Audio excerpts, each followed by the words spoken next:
Today is Monday of Holy Week. This is the day that Jesus leaves Bethany, curses the fig tree on the way into the city. Then he weeps over Jerusalem, cleanses the temple for a second time. And he taught and healed in the temple complex and leaves the city and spends the night in Bethany. If you knew that this was your last week on earth, what would you do the Monday before? Well, here's an account of what Jesus did according to the Gospels. The next day when they came out from Bethany, he was hungry.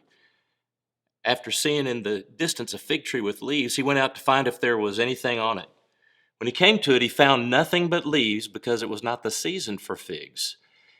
He said to it, "May no one ever eat your fruit again." And his disciples heard it. Other accounts in the gospel indicate that he did this to teach faith in God and to rely on his word and on his power. As he approached and saw the city, he wept over it, saying, "If you knew this day what would bring peace, but now it is hidden from your eyes. For the days will come on you when your enemies will build an embankment against you, surround you, and hem you in on every side. They will crush you and your children within you to the ground. They will not leave one stone on another in you because you did not recognize the time of your visitation."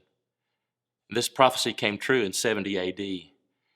He knows the future of those who are lost, and rejection and disbelief in God and in himself breaks his heart. They came to Jerusalem, and he went into the temple complex and began to throw out those buying and selling in the temple. He overturned the money changers' tables and the chairs of those selling doves and would not permit anyone to carry goods through the temple complex. Then he began to teach them, "Is it not written, 'My house will be called a house of prayer for all nations,' but you've made it a den of thieves." Then the chief priests and the scribes heard it and started looking for a way to destroy him. But they were afraid of him because the whole crowd was astonished by his teaching. And they couldn't find a way to do it because all the people were captivated by what they heard. So Jesus made it very clear what God's house is all about, what the focus is to be when we're gathered. It applies to all believers everywhere, speaking with God in prayer and listening to his word. This is the third thing that he did on the Monday before he died and was buried and resurrected. The blind and the lame came to him in the temple complex, and he healed them.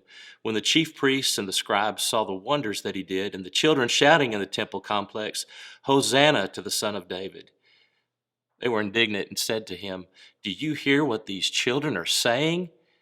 "Yes," Jesus told them. "Have you never read? You have prepared praise from the mouths of children and nursing infants." So the fourth thing that he did on the Monday before he died was that he made it very clear that he is the healer, the only one worthy of praise, and acceptable to all regardless of age and for every generation. And whenever evening came, they would go out of the city. This is what Jesus did on the Monday before his death, burial, and resurrection. This is Jesus, our Lamb, our substitute, our King.